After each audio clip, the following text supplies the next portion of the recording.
Amigo querido, neste estudo veremos que não há diferença entre a lei de Deus e a lei de Cristo.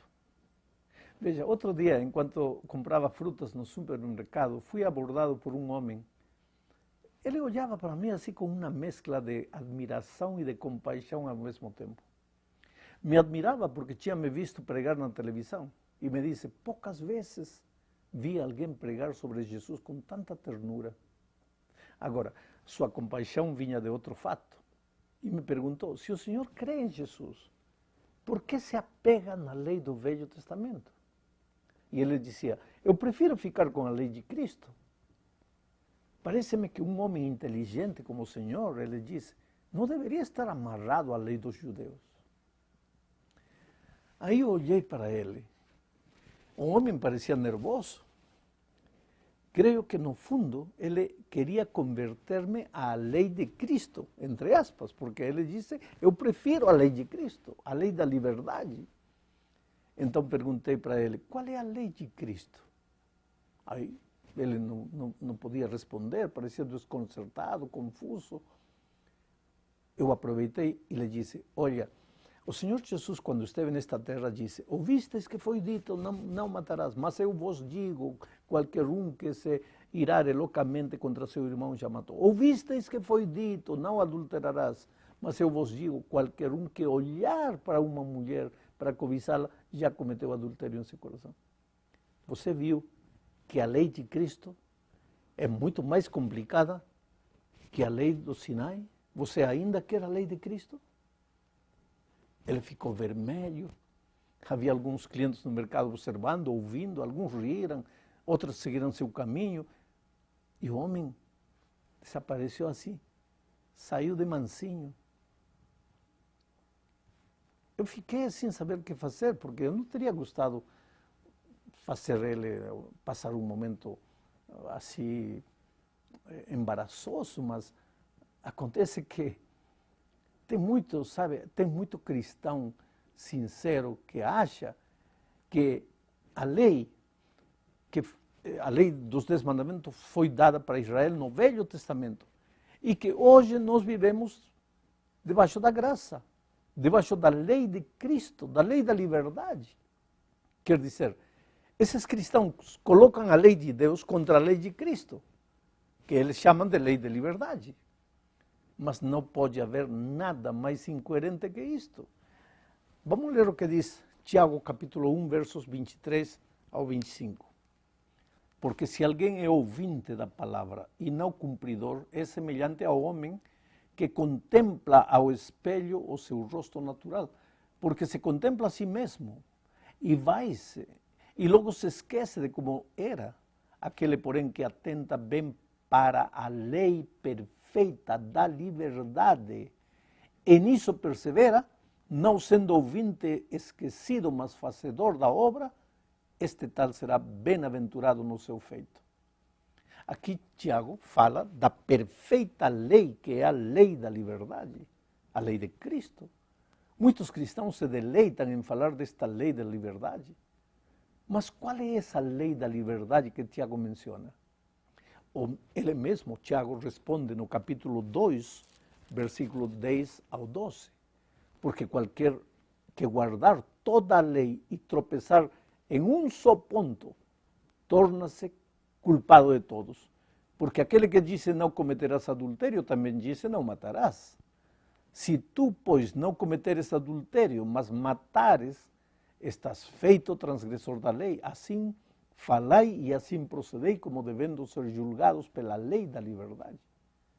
Qual é a lei que nos dá a liberdade? Preciso fazer algum comentário mais? A lei da liberdade, a lei de Cristo, a lei da graça e a lei dos 10 mandamentos. O problema com Israel, como já dissemos muitas vezes ao longo destes comentários, é que eles tinham perdido o sentido espiritual da lei e tinham ficado somente com a letra. Este era o caso do jovem rico, por exemplo, que perguntou a Jesus que deveria fazer para ter a vida eterna. A resposta de Jesus foi, guarda os mandamentos. E estava se referindo aos mandamentos de Éxodo 20. O jovem rico ficou desconcertado diante da resposta de Jesus, porque guardava tudo isso desde criança. Seu problema era que, como todo bom judeu, guardava o mandamento na letra da lei, mas não em seu espírito. Obedecia porque a letra dizia, mas não porque amava a Deus.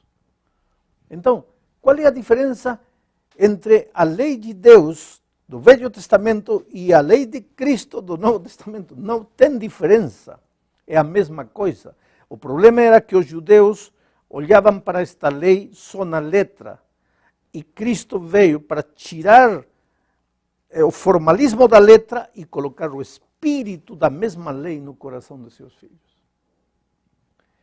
A vida de Cristo nesta terra foi uma vida de obediência aos 10 mandamentos de Deus.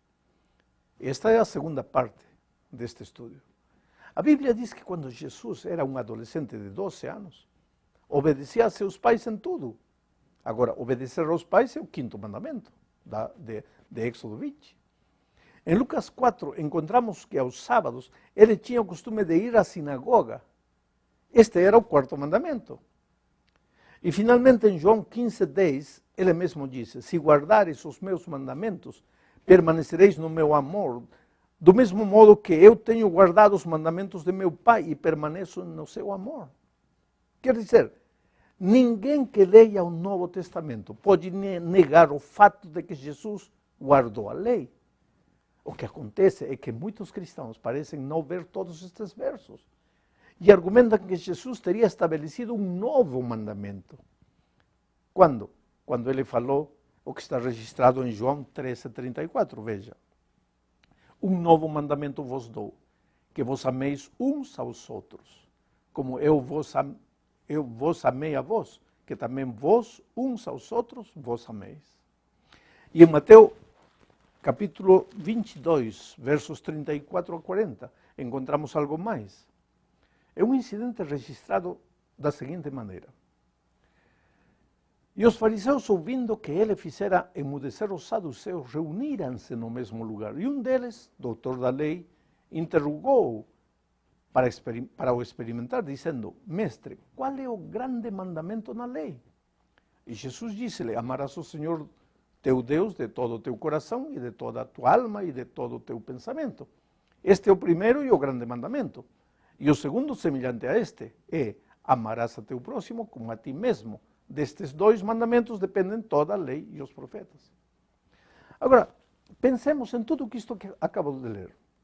Em primeiro lugar, Jesus diz que ele nos dá um novo mandamento. Em segundo lugar, o fariseu perguntou qual é o grande mandamento, o novo mandamento. Em terceiro lugar, Jesus responde que amar a Deus é o primeiro e mais importante mandamento. E por último, termina mencionando que destes 2 mandamentos, amar a Deus e amar ao próximo, depende toda a lei. A pergunta é, existe um novo mandamento? Já não são 10 mandamentos, agora são somente 2? Ou há somente um mandamento importante que é amar a Deus? E os 10 do decálogo já não servem? Oh, querido, tentemos entender este assunto. Em primeiro lugar, nem amar a Deus, nem amar ao próximo podem ser novos mandamentos, porque esses mandamentos estão no Velho Testamento, em Deuteronômio 6:5 e em Levítico 19:18. Então, por que Jesus disse que era um novo mandamento? Em que sentido era? A resposta é no espírito. Amar a Deus e amar ao próximo eram mandamentos antigos na letra, mas no espírito eram completamente novos. Porque os fariseus tinham perdido de vista o aspecto espiritual desses mandamentos. Mas por outro lado, amar a Deus e amar ao próximo eram o resumo de toda a lei, porque os primeiros 4 mandamentos da lei descrevem o amor a Deus e os últimos 6, o amor ao próximo. Ao falar do amor como um novo mandamento, Jesus não estava abolindo o decálogo. Simplesmente está representando a base, está apresentando a base dos 10 princípios eternos da sua lei. Na terceira parte veremos que Paulo, respeitando as barreiras culturais, com o fim de ganhar as pessoas para Cristo, muitas vezes ele falava como falavam os judeus e dava a impressão de estar contra a lei. Mas ele mesmo explica que se trata somente de um método para evangelizar os judeus. Leamos o que diz aqui em 1 Coríntios, capítulo 9, versos 19 e 20. Porque sendo livre para com todos, fiz-me servo de todos para ganhar ainda mais. E fiz-me como judeu para os judeus, para ganhar os judeus. Para os que estão debaixo da lei, como se estivesse debaixo da lei, para ganhar os que estão debaixo da lei. Quer dizer, Paulo sabia que ninguém se salva por guardar a lei. Isso já deixou ele claro. Mas como os judeus pensavam que sim, ele muitas vezes se portava desse jeito. Para quê? Para levá-los a Cristo. Mas Paulo diz mais, no verso 21, veja o que diz. Para os que estão sem lei, como se estivesse sem lei, não estando sem lei para com Deus, mas debaixo da lei de Cristo, para ganhar os que estão sem lei. Esta última frase complica a vida de muitos. Não estando sem lei para com Deus, mas debaixo da lei de Cristo. Muitos creem que Paulo coloca aqui a lei de Deus contra a lei de Cristo, como se fossem duas leis diferentes. Mas como poderia isso ser verdade, se o próprio Jesus disse que guardou os mandamentos de seu Pai? Não tem lógica. Entendamos agora o que significa a lei de Cristo. Para isto precisamos ler Gálatas capítulo 6, versos 1 e 2. Irmãos, se algum homem chegar a ser surpreendido em alguma ofensa, vós, que sois espirituais, encaminhai o tal com espírito de mansidão, olhando para ti mesmo, para que não sejas também tentado. Levai as cargas uns dos outros, e assim cumprireis a lei de Cristo. E qual é a lei de Cristo? A resposta é a lei da graça. E de onde sai essa bendita lei da graça? A Bíblia não usa a expressão lei da graça. Eu estou colocando isso. Mas esquece a palavra lei e fica somente com a graça. A graça é um dom divino que foi entregue ao ser humano por sua misericórdia. Somos salvos pela graça. Isto é gratuitamente. Nada fizemos, nada merecemos, nada podemos. Só nos resta recebê-la pela fé. Se você receber a graça, está salvo. Não porque fez algo, mas porque Ele nos amou primeiro. Nós, por nós mesmos, queridos, somente vivemos caindo. Isto é o que Paulo diz. Irmãos, se alguém entre vós chegar a ser surpreendido em alguma ofensa, vós que sois espirituais, encaminhai o tal com espírito de mansidão. Mas agora, salvo, redimido, com espírito de mansidão, como deveria eu viver? Como vive aquele que foi redimido por Cristo. Ainda que queira cumprir os mandamentos, querido, eu cairei por causa da minha natureza pecaminosa, que me acompanhará até a vinda de Cristo. Então, diz o texto, carregai as cargas uns dos outros e cumpri assim a lei de Cristo. A lei de Cristo envolve a obediência aos eternos princípios da lei de Deus. Em uma experiência de ajuda mútua entre os cristãos que creem na graça restauradora de Cristo. Aquele que tenta guardar a lei por suas próprias forças está tentando alcançar a salvação pelas obras da lei. Essa pessoa está condenada ao fracasso e, consequentemente, à morte. Mas aquele que confia na graça de Cristo viverá uma vida de obediência, apesar de seus possíveis deslizes, e deste modo estará cumprindo a lei de Cristo. A última parte deste estudo tem a ver com a lei e o juízo.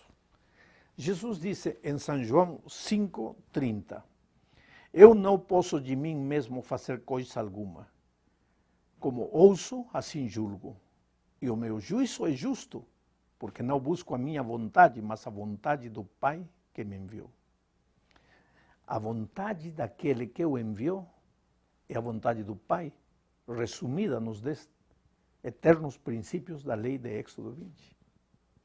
Agora, Tiago, capítulo 2, versos 11 e 12, aí se explica melhor isto quando diz: porque aquele que disse não cometerás adultério, também disse não matarás. Ou seja, que alguém pode não cometer adultério, mas se mata, já violou a lei. Falem e vivam como quem vai ser julgado pela lei que nos dá liberdade. É interessante a figura que Tiago apresenta. A lei que nos dá a liberdade é a mesma lei que nos julgará. E é a mesma lei de Êxodo 20. Agora, em que sentido a lei nos julgará? Oh, querido, não existe juízo sem normas. A Constituição de um país deve ser respeitada por todos os seus cidadãos. E aquele que não obedecer à lei irá a juízo. Bem, a Constituição do universo é a eterna lei de Deus. E aquele que não obedecer, ou seja, o transgressor, terá mais tarde ou mais cedo que comparecer diante do Rei do Universo para prestar conta do seu comportamento. Mas nenhuma condenação há para aqueles que estão em Cristo Jesus. Louvado seja Deus por isso. A graça salva. A lei mostra o pecado. A lei de Deus do Velho Testamento é a lei de Cristo do Novo Testamento. Ambos nasceram na mente divina. E o plano de Deus é escrever esses princípios eternos da sua lei no coração e na mente dos cristãos, para que seus filhos não obedeçam porque está escrito, mas obedeçam porque os princípios estão em seu coração transformados pela graça maravilhosa de Cristo. Que Deus te abençoe.